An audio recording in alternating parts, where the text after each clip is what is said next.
அர்ச்சுனா எம்பிக்கு கொலை மிரட்டல். திடீரென தியான நிலைக்கு சென்ற நாமல் ராஜபக்ச. மக்களுக்கு மகிழ்ச்சி அறிவிப்பு, வங்கிகளுக்கு வரவுள்ள பணம். பலரை சிந்திக்க வைத்த கொத்துரொட்டி சாப்பிட்ட இளைஞனின் மரணம். காணிகளை இழந்த மக்களுக்கு அனுர தரப்பின் அதிரடி அறிவிப்பு. மீண்டும் சூறாவளி, இலங்கைக்கு விடுக்கப்பட்டுள்ள எச்சரிக்கை. கிராம உத்தியோகத்தரை அச்சுறுத்திய என்பிபி உறுப்பினர் அதிரடி கைது. நாடாளுமன்ற உறுப்பினர் அர்ச்சுனாவுக்கு தொலைபேசிகளில் கொலை மிரட்டல் விடுக்கப்பட்டுள்ளதாக தெல்லிப்பளை காவல் நிலையத்தில் முறைப்பாடு பதிவு செய்யப்பட்டுள்ளது. வலிகாமம் பிரதேச சபை உறுப்பினர்கள் 4 உட்பட பலர் சேர்ந்து குறித்த கொலை மிரட்டலை விடுத்துள்ளதாக முறைப்பாட்டில் தெரிவிக்கப்பட்டுள்ளது. மெல்லாகம் முகவரியில் உள்ள நாடாளுமன்ற உறுப்பினர் அச்சுறுத்தலை தொடர்ந்து அர்ச்சுனாவின் கட்சி அலுவலகத்திற்கும் காவல்துறை பாதுகாப்பு வழங்கப்பட்டுள்ளது. நேற்று முன்தினம் 119 அழைப்பின் மூலம் நாடாளுமன்ற உறுப்பினருக்கு 2 தொலைபேசி எண்களில் இருந்து கொலை மிரட்டல் வந்ததாக தெல்லிப்பளை காவல்துறை பொறுப்பதிகாரிக்கு தகவல் அளிக்கப்பட்டுள்ளது. நாடாளுமன்ற உறுப்பினர் அர்ச்சுனா அடையாளம் தெரியாத 2 நபர்களிடமிருந்து தனக்கு கொலை மிரட்டல் விடுக்கப்பட்டதாகவும் வலிகாமம் தெற்கு பிரதேச சபையின் 4 உறுப்பினர்களின் பெயர்கள் மற்றும் விவரங்களையும் அவர் அளித்ததாக காவல்துறையினர் தெரிவித்துள்ளதும் குறிப்பிடத்தக்கது. ஆழிப்பேரலை மற்றும் டிட்வா சூறாவளி அனர்த்தத்தினால் உயிரிழந்தவர்களை நினைவு கூர்ந்து ஸ்ரீலங்கா பொதுஜன பெரமுனவின் தேசிய அமைப்பாளரும் நாடாளுமன்ற உறுப்பினருமான நாமல் ராஜபக்ச பிரார்த்தனைகளில் ஈடுபட்டுள்ளார். கொழும்பில் உள்ள அவரது இல்லத்தில் இன்று தனது குடும்ப உறுப்பினர்களுடன் இணைந்து இந்த அனர்த்தங்களில் உயிரிழந்தவர்களை நினைவு கூர்ந்து இந்த பிரார்த்தனைகளை முன்னெடுத்ததாக தெரிவிக்கப்பட்டுள்ளது. சமய வழிபாடுகளை தொடர்ந்து நாமல் ராஜபக்ச தனது சமூக வலைதள பக்கத்தில் நாட்டையே உலுக்கிய ஆழிப்பேரலை ஏற்பட்டு 21 ஆண்டுகள் நிறைவடையும் இன்றைய நாளில் இந்த அனர்த்தத்தினால் எம்மிடமிருந்து விடைபெற்று சென்ற அன்பிற்குரிய மக்களை மிகுந்த சோகத்துடன் நினைவு கூர்ந்தேன் என்றும் அண்மைய அனர்த்த நிலைமைகள் காரணமாக உயிரிழந்த மக்களையும் மனவேதனையோடு நினைவு கூர்ந்தேன் என்றும் கூறியுள்ளார். டிட்வா பேரிடரால் முழுமையாக வீடுகளையும் காணியையும் இழந்தவர்கள் தாம் விரும்பிய மாவட்டத்தில் குடியேற முடியும் என்றும் வேறு மாவட்டங்களில் குடியேற விரும்புபவர்களுக்கும் 1 கோடி ரூபாய் நிதி பெற்றுக் கொடுக்கப்படும் என வீடமைப்பு அமைச்சர் சுசில் ரணசிங்க அறிவித்துள்ளார். ஆனாலும் உரிய நடைமுறைகளை பின்பற்றி காணி கொள்வனவு மற்றும் வீடமைப்பு பணிகளை குறித்த பயனாளர் முன்னெடுக்க வேண்டும் என்றும் அமைச்சர் இதன்போது சுட்டிக்காட்டியுள்ளார். இந்த நடைமுறைகள் தொடர்பாக எடுக்கப்படும் தரவுகள் சம்பந்தப்பட்ட அதிகாரிகளுக்கு சமர்ப்பிக்கப்படும் பட்சத்தில் பயனாளி தனக்கான நிதியை பெற்றுக்கொள்ள முடியும் என்றும் தெரிவித்துள்ளார். அரசாங்கத்தினால் 2026 ஆண்டில் திட்டமிடப்பட்ட வீடமைப்பு திட்டமும் பேரிடருக்கு பின்னர் முன்னெடுக்கப்பட திட்டமிடப்பட்ட வீடமைப்பு நடவடிக்கையும் எதிர்வரும் 2026 ஆண்டு ஜனவரி மாதம் ஆரம்பிக்கப்பட உள்ளது. 2026 ஆண்டு பாதீட்டு ஒதுக்கீட்டுக்கு அமைய 16,000 வீடுகள் நிர்மாணிக்கப்பட உள்ளது. அதில் தேசிய வீடமைப்பு அதிகார சபையின் வீட்டு திட்டங்களும் வடக்கு கிழக்கு மாகாணங்களுக்கான மீள்குடியேற்ற திட்டத்திற்கான வீடுகளும் நிர்மாணிக்கப்பட உள்ளது. அத்தோடு பேரிடருக்கு பின்னரான வீடமைப்புக்காக குறைநிரப்பு பிரேரணையில் 100 பில்லியன் ரூபாய் ஒதுக்கீடு செய்யப்பட்டுள்ளது. இந்த நிலையில் பாதிக்கப்பட்ட மக்களின் அபிலாசைகளுக்கு அமையவே வீடமைப்பு தொடர்பான தீர்மானங்கள் இறுதிப்படுத்தப்படும் எனவும் அவர் தெரிவித்ததும் குறிப்பிடத்தக்கது. டிட்வா சூறாவளி போன்று எதிர்காலங்களிலும் பாரிய சூறாவளி ஏற்படலாம் என்று ஆஸ்திரேலியாவின் மேற்கு பல்கலைக்கழகத்தின் பேராசிரியர் சரித்த பட்டியாராச்சி தெரிவித்துள்ளார். பேராசிரியர் சரித்த பட்டியாராச்சி இலங்கையில் சுனாமி ஏற்படுவதை முன்கூட்டியே அறிந்து கொள்வதற்கான திட்டத்தை உருவாக்கியவர் என்பதும் குறிப்பிடத்தக்கது. அது மட்டுமல்லாது கடல்சார் ஆராய்ச்சிக்கான அறிவியலில் பட்டம் பெற்றுக் கொண்ட முதல் இலங்கை பேராசிரியரும் இவர் ஆவார். ஆஸ்திரேலியாவில் சிறந்த விஞ்ஞானிக்கான பட்டத்தையும் பெற்றுக் கொண்டவர். இணையத்தினூடாக கலந்து கொண்டு கருத்து வெளியிடும் போதே வங்களா விரிகுடாவில் நவம்பர் மாதங்களில் தாளமுக்கம் ஏற்படுவது வழமை, அது சில நேரம் சூறாவளியாக மாற்றமடையும். இம்முறையும் வங்களா விரிகுடாவில் நவம்பர் மாதத்தில் 2 தாளமுக்கம் ஏற்பட்டது. ஒன்று காலையிலும் மற்றது ஹம்பாந்தோட்டையிலும் உருவாகியது. இந்த 2ம் இணைந்ததாலேயே டிட்வா சூறாவளி ஏற்பட்டது. அதன் பின்னர் அந்த சூறாவளி வடக்கை நோக்கி நகர்ந்தது. இது மெதுவாக நாட்டை கடந்து செல்லும் தன்மையை கொண்டிருந்ததால் மழை வீழ்ச்சி அதிகரித்தது என்றும் இந்த காரணங்களாலேயே பாதிப்பு அதிகமாகியது என்றும் கூறியுள்ளார். எதிர்காலங்களிலும் பாரிய சூறாவளி ஏற்பட வாய்ப்புள்ளது. ஆகவே இது தொடர்பில் முன்கூட்டியே பொதுமக்களுக்கு அறிவிக்கக்கூடிய கட்டமைப்பை உருவாக்குவதே சிறந்த தீர்வாகும் எனவும் அவர் மேலும் குறிப்பிட்டுள்ளார்.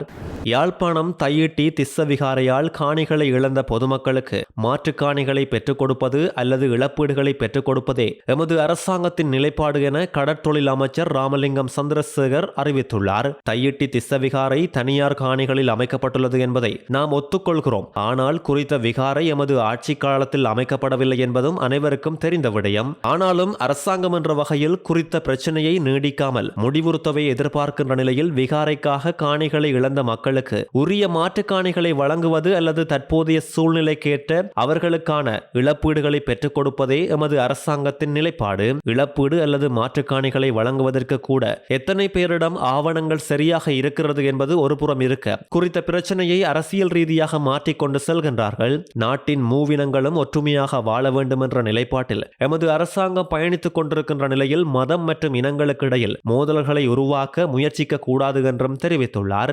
களுத்துறையில் கொத்துரொட்டி சாப்பிட்ட இளைஞர் உடல்நலம் பாதிக்கப்பட்டு உயிரிழந்துள்ளார். நேற்று முன்தினம் இரவு வைத்தியசாலையில் அனுமதிக்கப்பட்ட பின்னர் நேற்று அதிகாலை இவர் உயிரிழந்ததாக வைத்தியசாலை தகவல்கள் தெரிவிக்கின்றன. 35 வயதுடைய திருமணமாகாத கல்பத்த பட்டக்கொட பகுதியைச் சேர்ந்த மகேஷ் சஞ்சீவ என்பவரே இவ்வாறு உயிரிழந்துள்ளார். உயிரிழந்த இளைஞன் தனியார் நிறுவனத்தில் பணியாற்றி வந்த நிலையில் நேற்று முன்தினம் இரவு வேலை முடித்து 8:30 மணியளவில் வீடு திரும்பிய நேரம் தனது சகோதரனோடு சேர்ந்து கொத்துரொட்டி சாப்பிட்டதாகவும் இரவு 10:30 மணியளவில் வாந்தி மற்றும் வயிற்றுவலி ஏற்பட்டதாகவும் தெரிவிக்கப்பட்டுள்ளது. உடனடியாக கல்பத்த மருத்துவமனையில் அனுமதிக்கப்பட்டு அடிப்படை சிகிச்சையின் பின்னர் அவர் ஹொரண மாவட்ட வைத்தியசாலைக்கு மாற்றப்பட்டதோடு அதிகாலையில் உயிரிழந்துள்ளதாக தெரிவிக்கப்பட்டுள்ளது. கொத்துரொட்டியை சாப்பிட்ட சகோதரனுக்கு எந்த உடல்நலக் குறைவும் இல்லை என்பதும் தெரிய வந்துள்ளது.